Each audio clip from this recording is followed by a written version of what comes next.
Butalaji, all the dignitaries, Consul General, the representative of the Birla Group.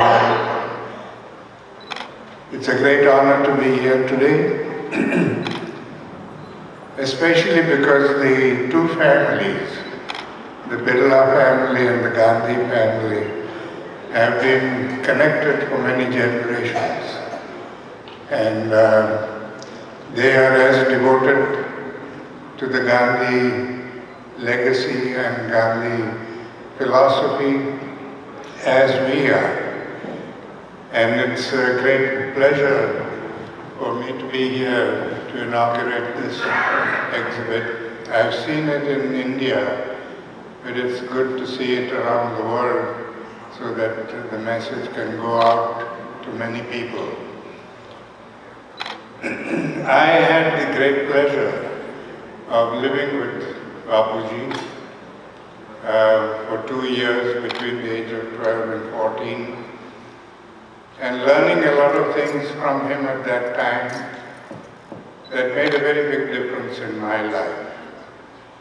I won't say that I was so brilliant that at the age of 12 I could understand his philosophy, but he had a way of teaching little things that made a big impact. I grew up in South Africa, where there was a lot of prejudice and hate, and at a very early age of 10, I was beaten up by whites, and then I was beaten up by blacks, because one thought I was too white and the other thought I was too black. And I got very angry and wanted to fight back again. And that's when my parents decided it was time to go to India and give me the chance to stay with grandfather and hopefully learn something from him. And I remember the very first lesson that he taught me was about anger. He said, anger is like electricity. It's just as useful and just as powerful, but only if we use it intelligently. But it can be just as deadly and destructive if we abuse it. So just as we use electricity for the good of humanity, we must learn to use the energy of anger for the good of humanity rather than abuse it and cause death and destruction. He said to be able to stop yourself from acting in a moment of madness. We need to have control over our minds. Today we don't have any control over our minds because we have never paid any attention to it. We are always very concerned about our health, physical health. We do a lot of exercises and dieting and all of those things so that we can have a healthy body. But we seldom, if ever, do anything to strengthen our minds. And the result of that is that at any given moment, we'll find our mind is full of different ideas racing through the mind at the same time. And to that extent, we are distracted from what is going on right now. And that is a very sure sign of a mind out of control. Like the Buddhists say, that it's a mad monkey. The mind is like a mad monkey jumping around from one branch to another. The way we can control this is through a very simple exercise that grandfather made me do. I had to sit in a quiet room for a few minutes every day and hold in front of me something that gave me pleasure to look at. It could be a flower, or it could be a photograph of somebody, or whatever it was. Just hold that in front of me, and for 1 minute I had to concentrate my full attention on that object, and then shut my eyes and see how long I could keep that image in my mind's eye. In the beginning, I found that the moment I shut my eyes, the image vanished. But when I began to do this exercise daily, I realized that I could keep that image longer and longer, and to that extent my mind was coming under my control. And it's when you have control over your mind that you can stop yourself from acting in a moment of madness. We generally say, colloquially, that when you're angry, we are mad. And we are literally mad because we are not in control of our minds and we don't know what we are saying and doing, and sometimes what we say and do changes the course of our lives completely. I've been working in the prisons in New York State, and so many young men in the prison have told me that if they could only go back to that moment, they would like to change it. But we know once you have done it, there's nothing you can do to change, except to change the future. You can't change what happened in the past.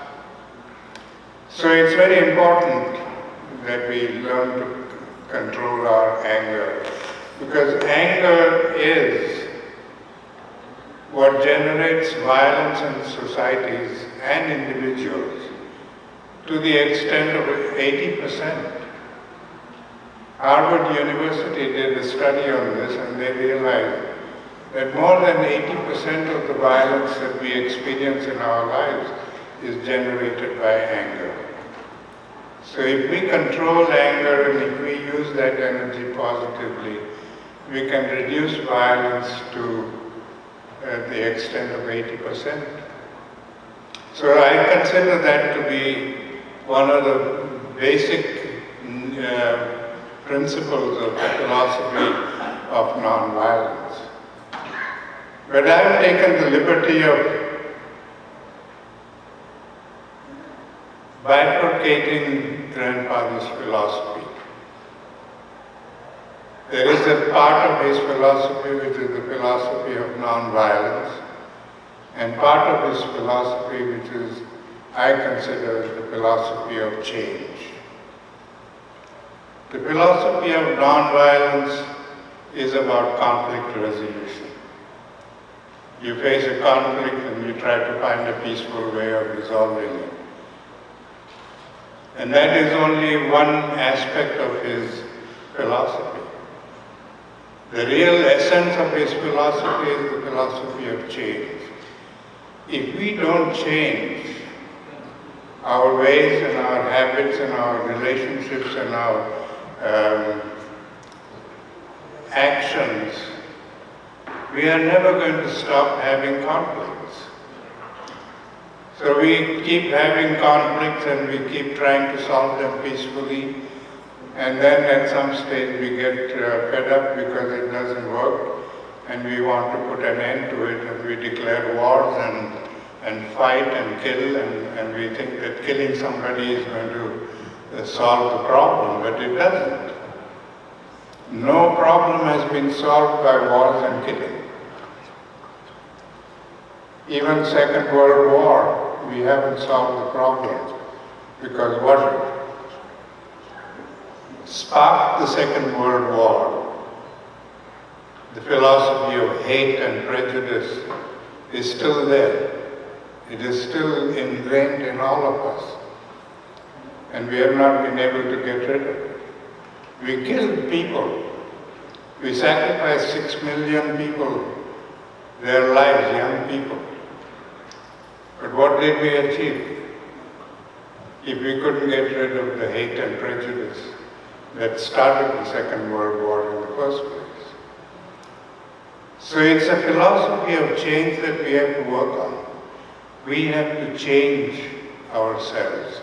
We have to change the way we behave, the way we relate to each other.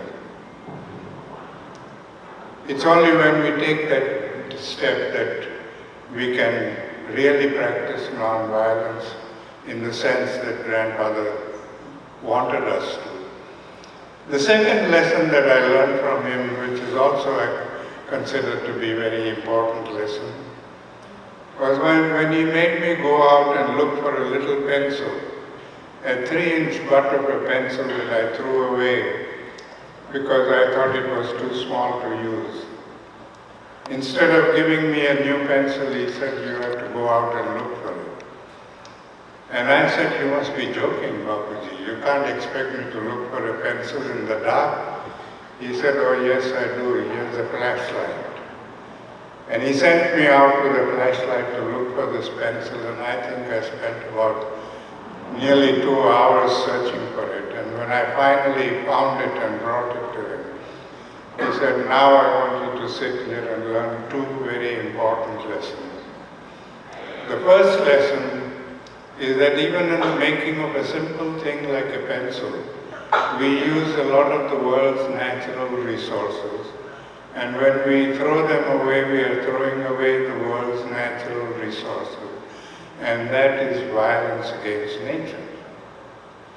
And the second lesson is that because in an affluent society we can afford to buy all these things in bulk, we overconsume the resources of the world. And because we overconsume them, we are depriving people elsewhere of these resources, and they have to live in poverty.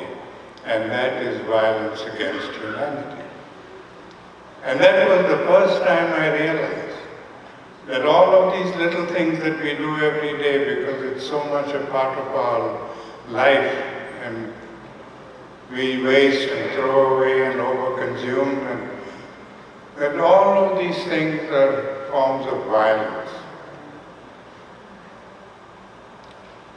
To make me understand this lesson thoroughly, he made me draw a genealogical tree of violence, just as we do a family tree, with violence as the grandparent, and physical violence and passive violence as the 2 branches. Physical violence is something we know, and we see it and experience it, and we are very aware of it, because it's all the kinds of violence where we use physical force against one another. But passive violence is something that we don't even know exists. And it's all the kinds of things that we do ourselves to one another that hurt people. That was passive violence. To make me understand passive violence, he said I had to ask myself a simple question. If somebody were to do this to me, would I be hurt by it or would I be helped by it? And if I came to the conclusion that it would hurt me, then that was passive violence. And that could take the form of anything, like wasting food, discrimination, the way we look down on people, we judge people, we differentiate between people. All of these things that we do to one another is a form of passive violence. And when I began to do this introspection, I was amazed that within a few months, I was able to fill up the whole wall in my room with acts of passive violence.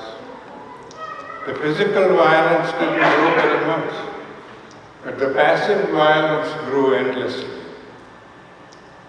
And that is when Grandfather said, we practice passive violence all the time, consciously and unconsciously, and that generates anger in the victim, and the victim then resorts to physical violence to get justice.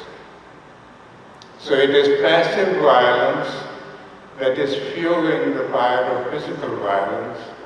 So logically, if we want to put out that fire of physical violence, we have to cut off the fuel supply. And since the fuel supply comes from each one of us, we have to be the change we wish to see in the world. If we don't change, we are never going to change the world. We speak a lot about crime today. Crime is growing everywhere in the world. And that is because of the nature of societies that we have created, where one part of the society commits passive violence against another part of the society, and those poor people who don't get their basic essentials have no recourse but to commit crime and terrorize people and take by force what they don't get legitimately. So, when we talk about creating peace in the world, peace is not the absence of war. Just because our nation is not at war with some other nation, it doesn't mean that we are living in peace. Peace can only be achieved when we create harmony in society, when we can all live together as one, whatever our race, whatever our color, whatever our religion, when we can all respect each other and learn to live together. That was the third lesson that he taught me, about building relationships with people that are based on 4 principles: respect, understanding, acceptance, and appreciation. Today we build relationships on self-interest. We always know, what am I going to get from this relationship? And if I don't get anything from it, why should I waste my time? And that is a very selfish way of building a relationship. But when we build a relationship that's based on these 4 principles, when we respect ourselves and respect each other and respect our connection with all of creation, then we understand who we are and what we are and why are we here on earth. We are not here by accident. We are not here to while away our time from birth to death. We are all here for a purpose. And at the very least, the purpose for each one of us is to ensure that our existence has made this world a little better than it used to be. And when we understand that role, then we will be able to accept each other as human beings and not look at people by the labels we have put upon ourselves.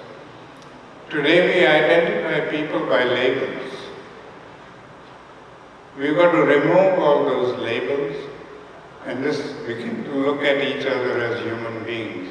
And when we do that, then we will appreciate our own humanity. So these were some of the lessons that Bapuji taught me, which made, as I said, a big difference in my life. And I call myself a peace farmer. I go out like a farmer and plant seeds. And I hope and pray that the seeds I have planted today in your minds will germinate and you will all begin to reflect on what Gandhiji said and what he taught people and how we can make it a part of our lives. In that relation, there's one little story that Bapuji used to tell us very often. It was an ancient Indian king who once became very curious about the meaning of peace. And he invited all the intellectuals in his kingdom to come and explain.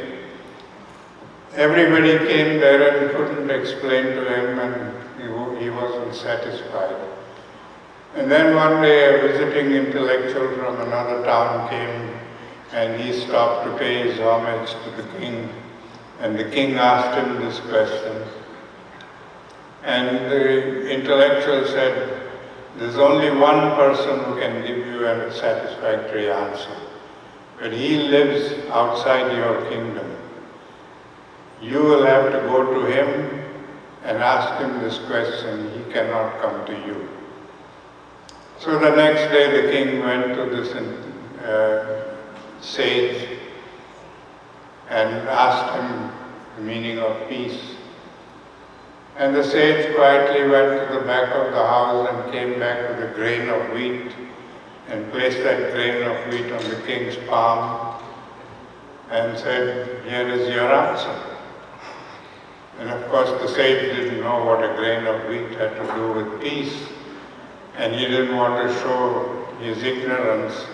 So he clutched that grain of wheat and went back to his palace, and he found a little gold box, and he placed that grain of wheat in the box.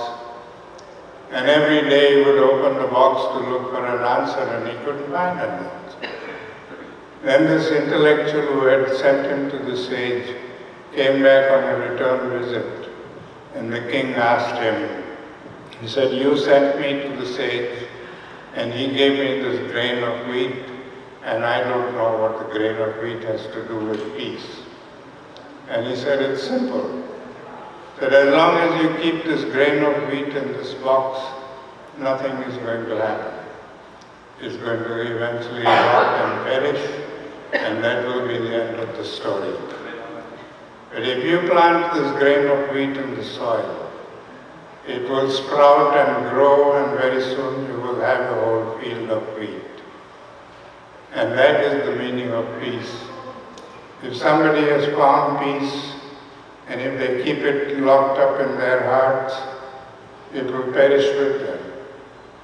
But if they share it out, it would sprout and grow, and very soon we could all be peacemakers. So I hope today that all of you will join Bapuji in making peace in this world and living in harmony. Thank you very much.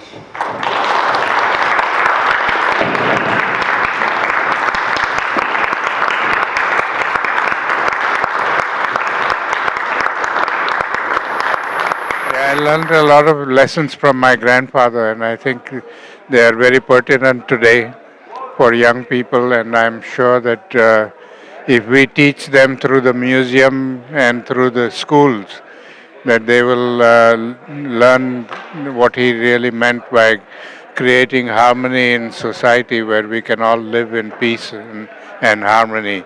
Because peace alone cannot be achieved. It has to be with harmony.